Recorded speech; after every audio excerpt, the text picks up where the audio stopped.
Ryan Calloway was one of New York's most respected homicide detectives, but behind the badge he hid an 8-year secret affair with Filipina midwife Liza Navarro, a relationship built on lies, obsession, and fear. When Liza threatened to expose the truth, their hidden romance ended inside a dark Manhattan parking garage with a brutal murder that shocked the entire city. What investigators uncovered afterward revealed a terrifying double life no one saw coming.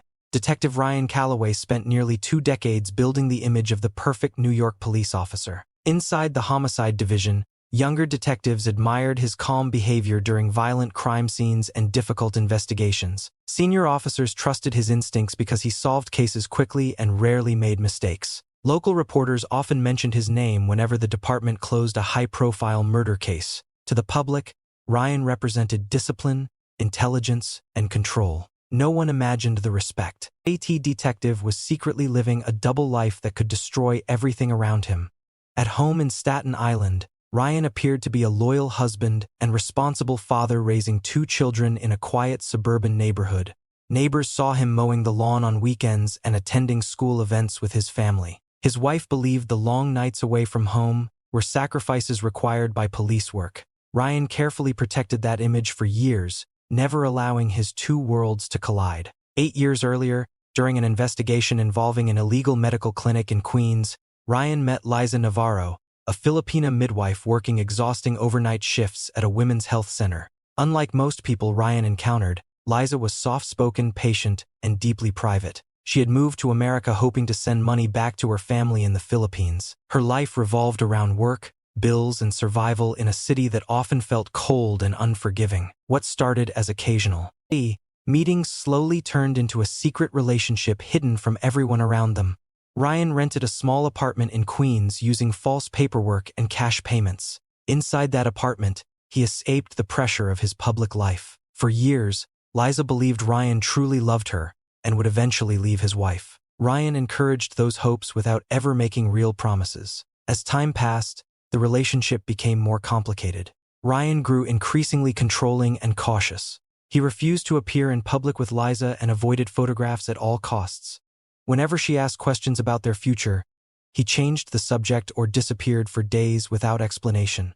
Liza slowly realized she knew almost nothing about the man she had trusted for nearly a decade. Everything changed one snowy evening when she accidentally discovered property documents hidden inside a drawer at the apartment. The papers showed Ryan had recently purchased a new home with his wife in New Jersey. The discovery shattered the fantasy she had believed for years.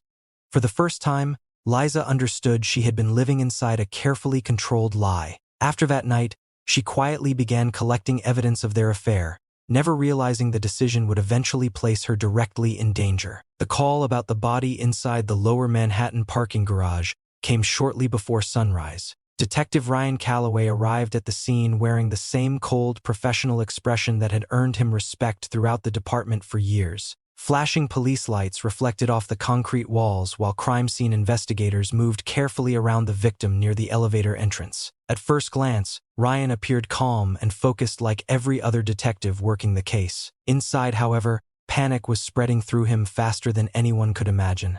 The moment he saw the victim's face, he understood his entire life was beginning to collapse. Liza Navarro lay motionless, beside a black SUV parked near the basement corner of the garage.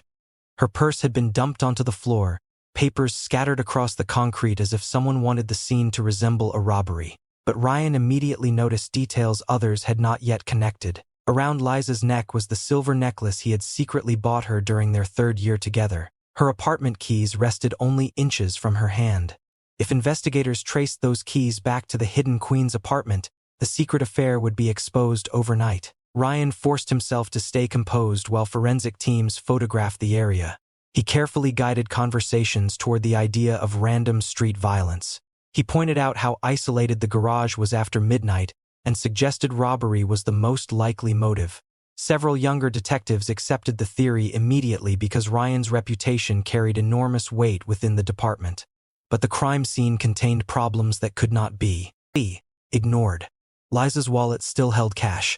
Her jewelry remained untouched. Security footage from nearby cameras showed she entered the garage calmly, without fear or signs of being followed.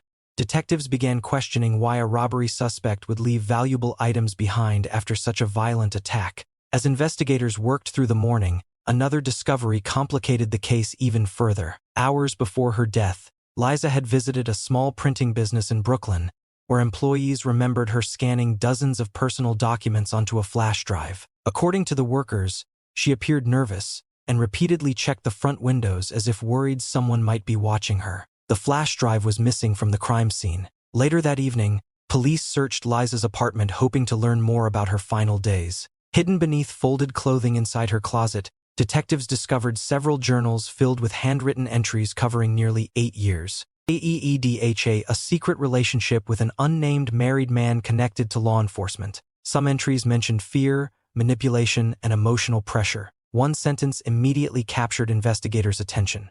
"If anything happens to me, look at the detective." Without realizing it, Ryan Calloway had already begun investigating his own murder case. Internal Affairs quietly opened a parallel investigation without informing Ryan Calloway. While homicide detectives continued treating the parking garage killing as a possible robbery, a smaller team of investigators focused entirely on the information hidden inside Liza Navarro's journals. The entries described years of secrecy, emotional control, and growing fear surrounding a married detective whose identity she never fully revealed. Still, the details matched Ryan's life closely enough to alarm investigators almost immediately. Over the following days, detectives built a timeline of Ryan's movements before and after. The murder. Phone records showed repeated late-night calls between Ryan and several prepaid burner phones connected to the Queens apartment he secretly rented for Liza. Financial investigators also discovered unusual cash withdrawals made during the weeks leading up to her death. The amounts were large enough to raise suspicion but small enough to avoid immediate attention from banking systems. The pressure around Ryan slowly increased, although he pretended not to notice. Investigators soon located the hidden apartment in Queens using the keys recovered near Liza's body. Inside, the apartment looked strangely abandoned, almost as if someone had rushed to clean it in panic. Strong chemical smells filled the bathroom area, and parts of the floor showed signs of recent scrubbing. Crime scene technicians discovered faint traces of blood near the sink drain, along with broken pieces of a table lamp hidden inside trash bags. More disturbing evidence appeared during a detailed search of a bedroom. Detectives recovered torn photographs stuffed inside a heating vent. After reconstructing the pieces, they revealed multiple images of Ryan and Liza together over several years. Some photos showed vacations, holiday decorations, and intimate moments Ryan had desperately tried to destroy. The secret relationship could no longer be denied. Meanwhile, investigators continued searching for the missing flash drive Liza created hours before her murder. Security footage eventually traced her final stops to a mailbox rental business in Brooklyn. Hidden inside a private mailbox registered under a false name was a sealed envelope addressed to a law office. Inside the envelope sat the flash drive. Its contents shocked investigators. Liza had carefully organized years of evidence against Ryan, including scanned journal pages, apartment records, bank transfers, photographs, and written timelines documenting their affair from beginning to end. There were also notes describing recent arguments and warnings she believed were becoming dangerous. One file immediately became the center of the investigation. The audio recording was short and partially distorted, but investigators recognized Ryan's voice. The recording captured him angrily warning Liza to stop destroying everything before lives were ruined. Although parts of the clip were difficult to understand, prosecutors believed it revealed desperation and fear strong enough to support a motive for murder. For the first time in his career, Detective Ryan Calloway was no longer controlling the investigation. The investigation was now closing in on him. As prosecutors prepared formal charges against Ryan Calloway, investigators uncovered evidence suggesting the murder involved more than a desperate detective trying to hide an affair. The deeper they looked into Ryan's private life, the more secrets surfaced around him. What first appeared to be a crime driven by panic slowly began revealing signs of planning, manipulation, and outside help. Detectives reviewing Ryan's phone records discovered repeated calls to a former police officer named Victor Mendez during the weeks before Liza Navarro's death. Victor had resigned from the NYPD years earlier, after internal investigations connected him to illegal gambling operations and evidence tampering. Although no criminal charges were filed at the time, his reputation inside law enforcement had been destroyed permanently. Investigators initially believed Victor might only be an old friend Ryan contacted for advice. That theory collapsed when financial analysts uncovered large cash transfers between the two men shortly before the murder. Surveillance cameras also captured Victor's vehicle entering Lower Manhattan less than an hour after Liza was attacked inside the parking garage. Federal agents quickly brought Victor in for questioning. At first, he denied knowing anything about the case. But after hours of interrogation and mounting evidence, his story began changing.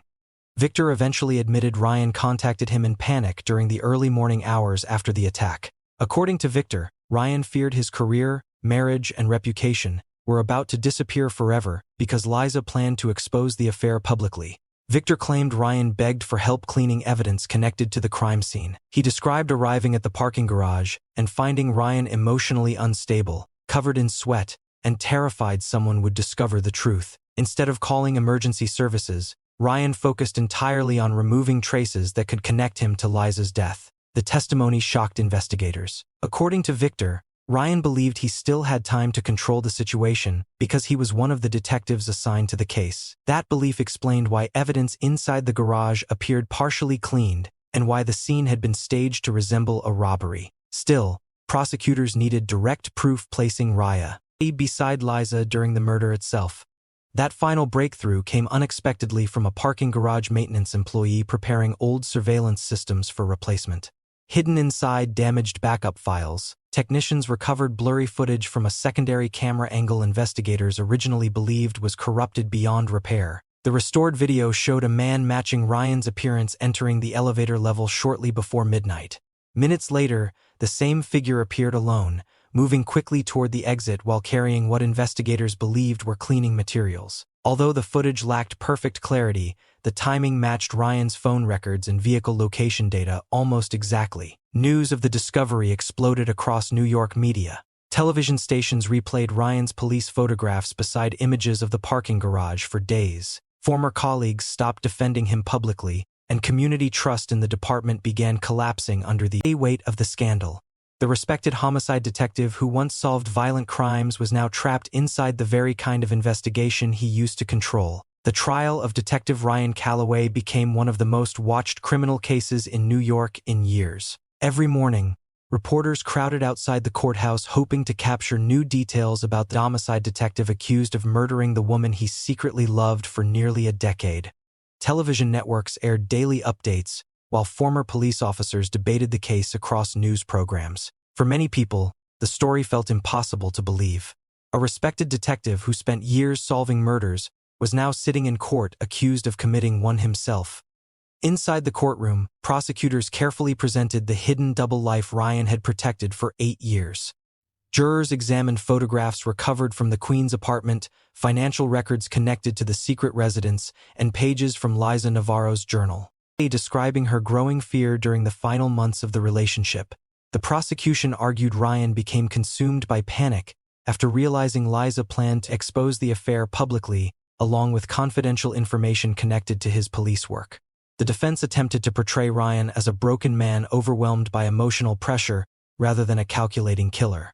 His attorneys claimed the confrontation inside the parking garage spiraled out of control unexpectedly. They argued Ryan never intended for Liza to die and only made terrible decisions afterward because he feared losing everything he had built throughout his career. But the evidence continued damaging his defense day after day. Forensic specialists explained how traces of cleaning chemicals found both inside the parking garage and the Queen's apartment matched products purchased using Ryan's credit card days before the murder. Surveillance experts presented restored footage showing a figure resembling Ryan entering the elevator level with Liza and leaving alone minutes later.